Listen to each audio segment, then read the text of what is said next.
प्रधानमंत्री मोदी ने G20 देशों के शिखर सम्मेलन में अपने संबोधन में कोविड-19 महामारी को मानवता के इतिहास में एक महत्वपूर्ण मोड़ बताया और दूसरे विश्व युद्ध के बाद से दुनिया के सामने सबसे बड़ी चुनौती करार दिया। उन्होंने G20 द्वारा निर्णायक कार्रवाई का आह्वान भी किया।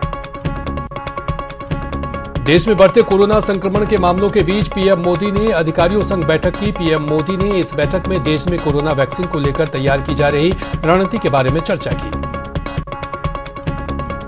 असम के पूर्व मुख्यमंत्री तरुण गोगोई की तबीयत और बिगड़ गई है। उन्हें Guwahati medical college and hospital में वेंटिलेटर पर रखा गया है। असम के स्वास्थ्य मंत्री हेमंत बिस्वा शर्मा ने उनकी तबीयत के बारे में जानकारी देते हुए बताया कि गोगोई के शरीर के कई अंगों ने काम करना बंद कर दिया है।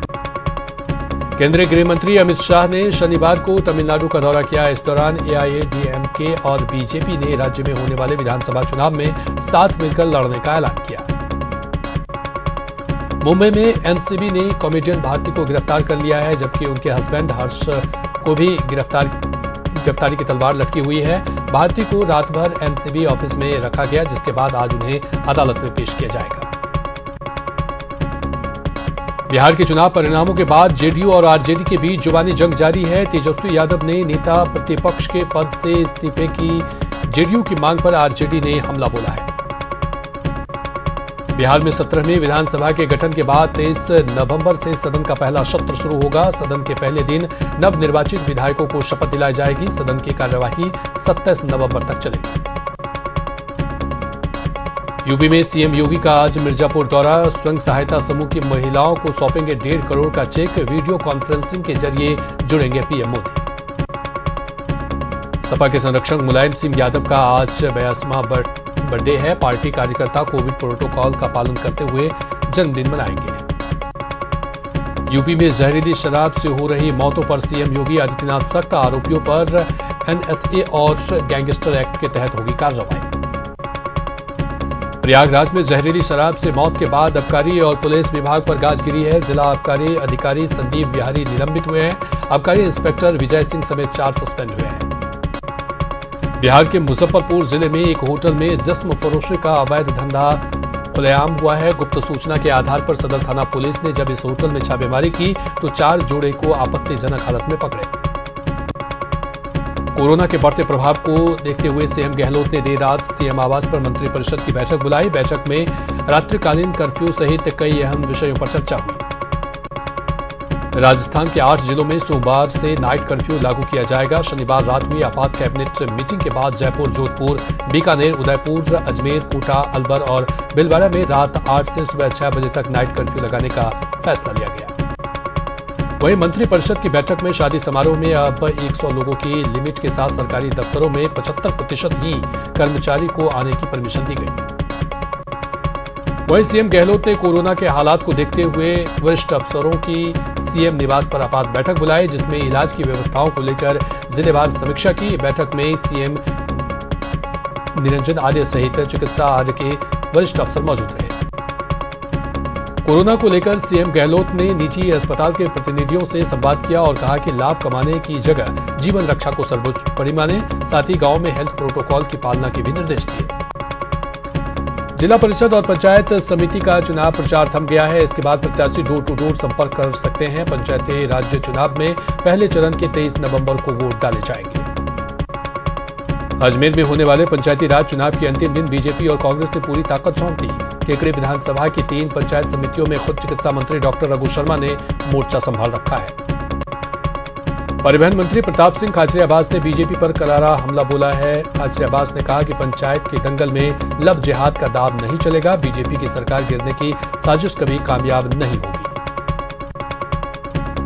नगर पालिका चुनाव को लेकर भरतपुर के नदवे में बीजेपी ने बैठक का आयोजन किया। इस दौरान बीजेपी नगर पालिका चुनाव प्रभारी विनोद चौधरी और जिला अध्यक्ष डॉक्टर शैलेश सिंह सहित कई पदाधिकारी मौजूद रहे।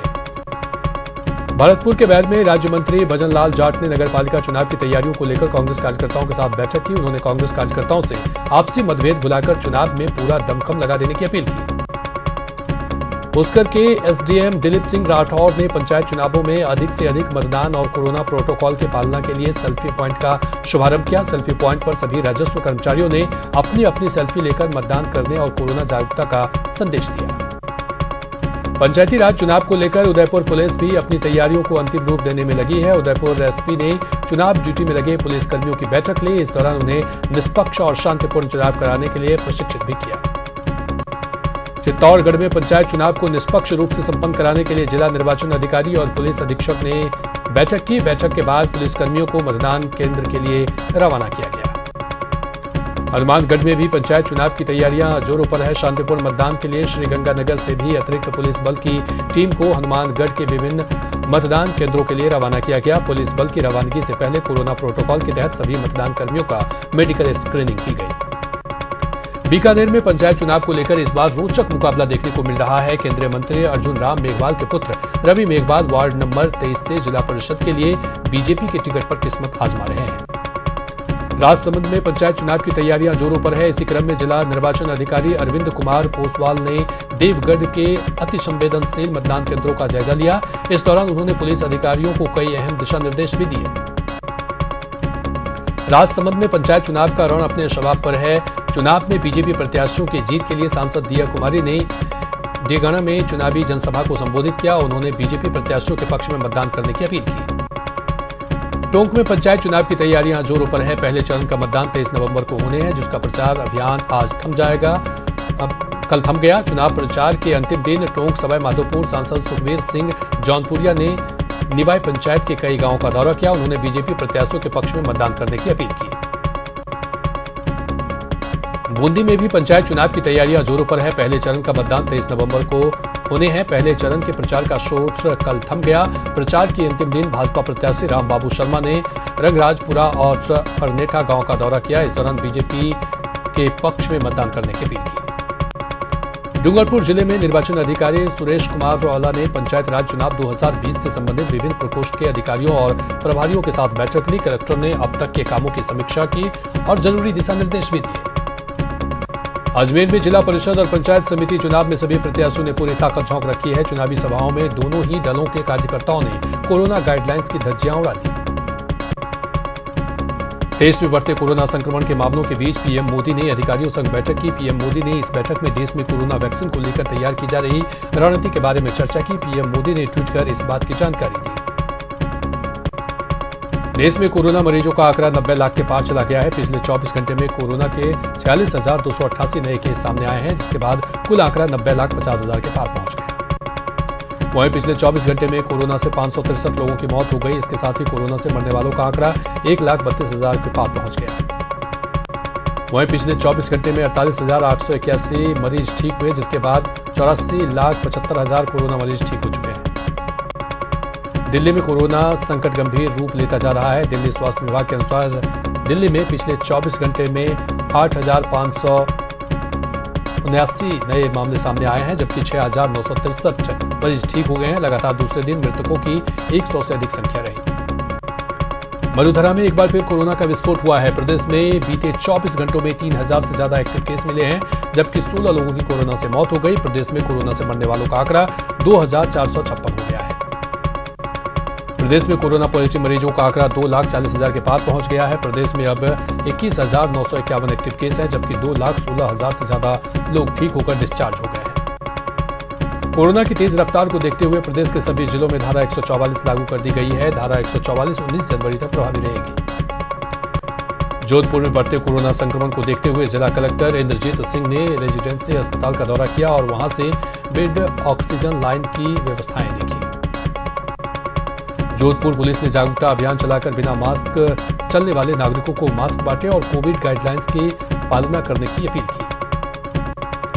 जोधपुर जिले में धारा 144 लगने के बाद कमिश्नरेट पुलिस सतर्क नजर आ रही है। इसी के चलते मथानिया पुलिस ने जोधपुर ऊसिया मार्ग पर नाकाबंदी कर बिना मास्क घूम रहे लोगों के चालान काटे। कोटा में कोरोना से मौत का आंकड़ा लगातार बढ़ता जा रहा है। आज भी एक बुजुर्ग महिला की नए अस्पताल के कोविड वार्ड में मौत हो गई। कोटा में प्लाज्मा डोनेट करने वालों का कारवा बढ़ता ही जा रहा है। कोरोना को मात देकर लौटे युवती साक्षी ने दूसरी बार, जबकि थेगड़ा निवासी दुष्यंत ने 18 वर्ष की उम्र में प्लाज्मा डोनेट कर मिसाल कायम की है। भरतपुर में कोरोना जागरूकता अभियान के तहत लोहागढ़ स्टेडियम में मैराथन दौड़ और जागरूकता रैली निकाली गई। मैराथन दौड़ को कलेक्टर नथमल डिडेल ने हरी झंडी दिखाकर रवाना किया। श्रीगंगानगर में कोरोना केस में कमी नहीं हो रही है। श्रीगंगानगर में कई कोरोना मामले की पुष्टि हुई। एहतियात के तौर पर जिला कलेक्टर महावीर प्रसाद वर्मा ने जिले में 21 जनवरी तक धारा 144 लगा दी। कोरोना जागरूकता के लिए आयोजित मैराथन दौड़ में कोरोना गाइडलाइंस की धज्जियां उड़ती दिखी। मैराथन में भाग लेने वाले युवाओं ने ना तो मास्क लगाया, उचित समझा और ना ही 2 गज की दूरी बनाकर रखी।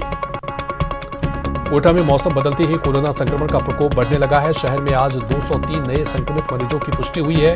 कोटा में पॉजिटिव मरीजों का आंकड़ा 13,000 के पार पहुंच गया है। और रुकेंगे यहां पर एक छोटे से ब्रेक के लिए।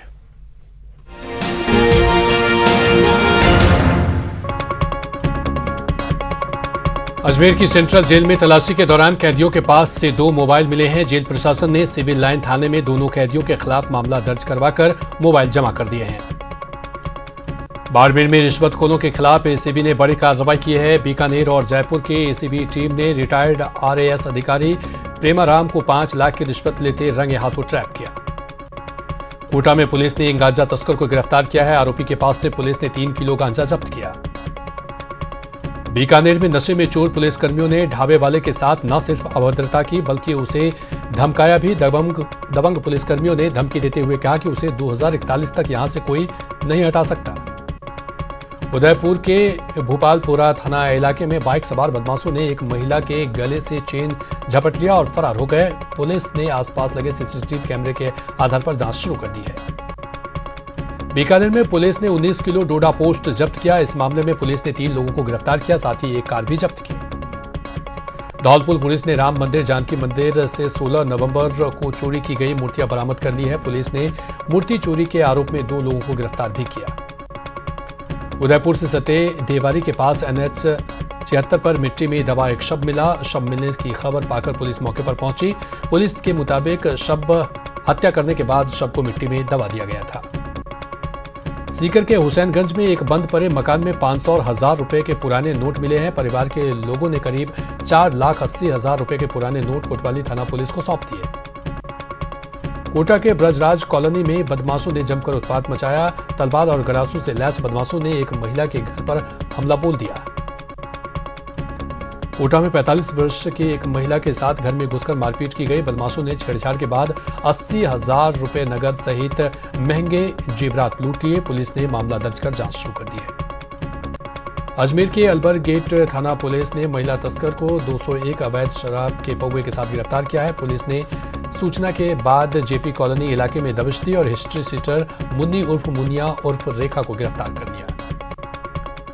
अलवर में भिवाड़ी पुलिस ने महज 24 घंटों में ही महिला हत्याकांड का खुलासा कर दिया। पुलिस अधीक्षक राम मूर्ति जोशी ने बताया कि बीते दिन पहले शब्बीर मार्केट के पास से एक महिला का शव बरामद किया गया था। पुलिस ने महिला के शव को गिरफ्तार कर जेल भेज दिया है। प्रतापगढ़ के झांसड़ी गांव में दबंगों ने किसान से मारपीट की। पीड़ित पक्ष ने अतिरिक्त जिला कलेक्टर को ज्ञापन सौंपकर मामले की जांच करने की गुहार लगाई है। चित्तौड़गढ़ में कैंटीन मारपीट मामले में कर्मी की मौत इलाज के दौरान उदयपुर में हो गई। बता दें कि बीते 15 नवंबर को राजकीय सवलियाजी चिकित्सा में संचालित कैंटीन संचालक ने कर्मी को बुरी तरह से पीट दिया था। सवाई माधोपुर में सुरजवाल थाना पुलिस ने फायरिंग करने के 2 आरोपियों को गिरफ्तार किया है। बता दें कि दोदरी गांव में बीते दिनों आपसी रंजिश के चलते बदमाशों ने एक युवक पर गोली दाग दी थी। गोलीबारी में युवक गंभीर रूप से घायल हो गया था। सवाई माधोपुर के बारवाड़ा थाना पुलिस ने गोलीबारी के मामले में 4 बदमाशों को गिरफ्तार किया है। गिरफ्तार बदमाशों ने बीते दिनों एक युवक पर अंधाधुंध फायरिंग की थी। गोलीबारी में युवक गंभीर रूप से घायल हो गया था। अलवर पुलिस ने मारपीट और छेड़खानी के मामले में फरार चल रहे 4 आरोपियों को गिरफ्तार किया है। जमीन विवाद के एक मामले में इन चारों लोगों ने एक महिला के साथ मारपीट की थी।